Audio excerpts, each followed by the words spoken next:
Hello बच्चों, welcome to विप्रामाइंड channel. आज इस सेशन में हम डिस्कस करने वाले हैं अरिथमेटिक प्रोग्रेशन के ऊपर एक और इंपॉर्टेंट क्वेश्चन।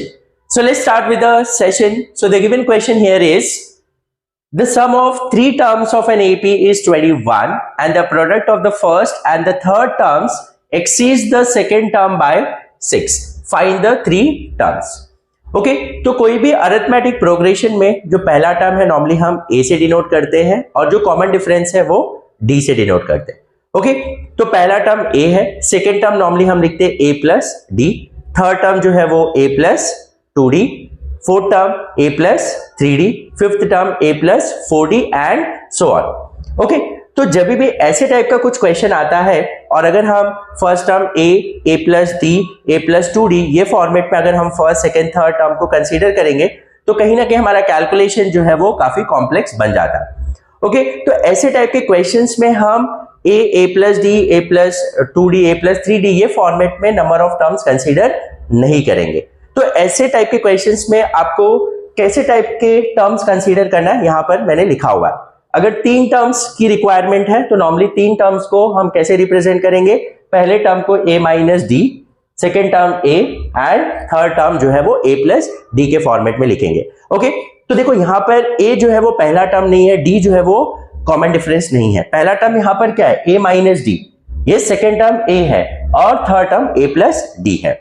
यस ऑब्वियस है, अगर ये अरिथमेटिक प्रोग्रेशन है तो इनके बीच में जो कॉमन डिफरेंस होगा वो सेम रहने वाला है। ओके अब जैसे कि अगर बात करें यहाँ पर अगर हम सबट्रैक्ट करेंगे और इन दोनों को सबट्रैक्ट करेंगे तो इनके बीच में जो कॉमन डिफरेंस आएगा वो D का आएगा। ओके अब वो D हो सकता है, 2D हो सकता है, 3D हो सकता है, कुछ भी हो सकता है, but common difference should remain the same. Okay अब अगर फोर टर्म्स की बात करें तो पहला टर्म हम क्या कंसीडर करेंगे A minus 3D, second term A minus D, third term A plus D and fourth term A plus 3D। Okay तो अगेन यहां पर अगर आप कॉमन डिफरेंस निकालोगे कंसेक्यूटिव टर्म्स के बीच में वो आएगा 2D का आएगा। कितना आएगा 2D, but it will remain the same. Okay five terms की बात करें तो A minus 2D, A minus D, A plus A plus D, A plus 2D।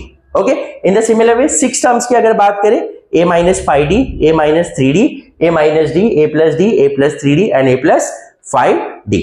Okay तो ये जो नंबर ऑफ टर्म्स है इसे आपको बाय हार्ट करना पड़ेगा। तो थ्री टर्म्स का रिक्वायरमेंट है तो आप वो यूज करेंगे, four terms, five terms and six term as given.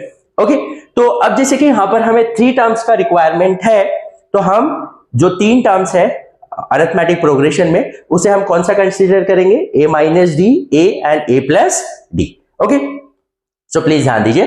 तो यहां पर हम लिखेंगे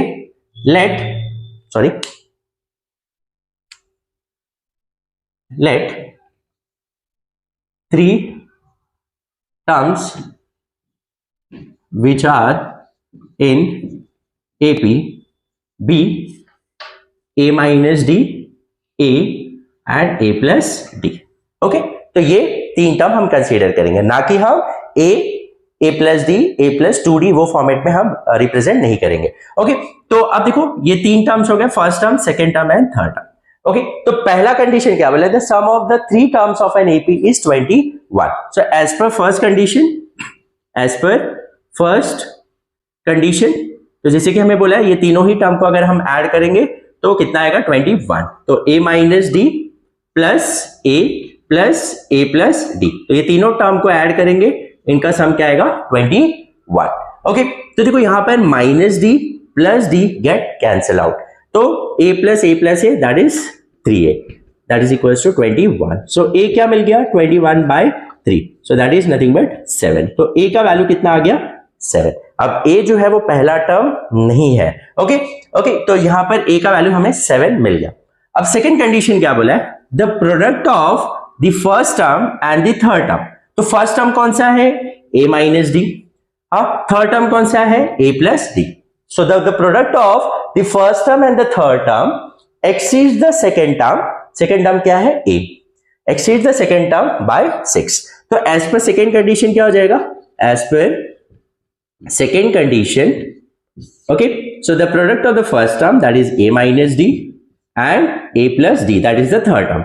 तो first term into third term exceeds the second term क्या है A, उसे कितना exceed कर रहा है 6, तो plus 6। ओके अब यहाँ पर देखो ये कौन से फॉर्मेट में है, a minus b a plus b के फॉर्मेट में, that is nothing but a square minus b square. तो यहाँ पर क्या हो जाएगा, a square minus d square equals to a plus 6। अब जैसे कि यहाँ पर हमें a का वैल्यू ऑलरेडी मिल चुका है, तो यहाँ पर हम सब्स्टिट्यूट कर देंगे, तो a square that is 7 square minus d square is equals to 7 plus 6। Okay, तो ये हो जाएगा 49 minus d square equals to 30। Okay, so 49, 13 को यहां ट्रांसपोज करेंगे तो माइनस 30, माइनस डी स्क्वायर को वहां लेके जाएंगे that is d square. Okay, so ये हो जाएगा 36 equals to d square. So therefore d square equals to 36। So taking square root, तो डी इक्वल्स टू क्या आ जाएगा, प्लस और माइनस 6। ओके, सो यहां पर स्क्वायर रूट लेंगे तो यहां पर डी का वैल्यू जो है वो प्लस 6 और माइनस 6। ओके, सो यहां पर अब तीन टर्म्स का हमें a और d मिल चुका है, a जो है वो 7 है और d जो है वो प्लस 6 और माइनस 6। तो यहां पर हम केस 1 लेते हैं जब d when d is 6, positive लेंगे। तो फर्स्ट टर्म क्या होगा, फर्स्ट टर्म क्या है, a माइनस डी है, ये सुनो first term a minus D, तो a क्या यहां पर 7 माइनस d इज 6, तो दैट इज 1।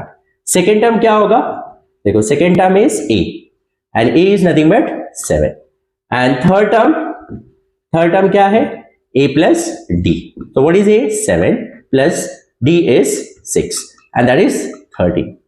ओके, तो अब देखो ये तीन टर्म्स है, देखो 1 7 एंड 30, ये तीनों ही देखो AP में है। यस, कॉमन डिफरेंस देखो कितने का आ रहा है, 6 का आ रहा है।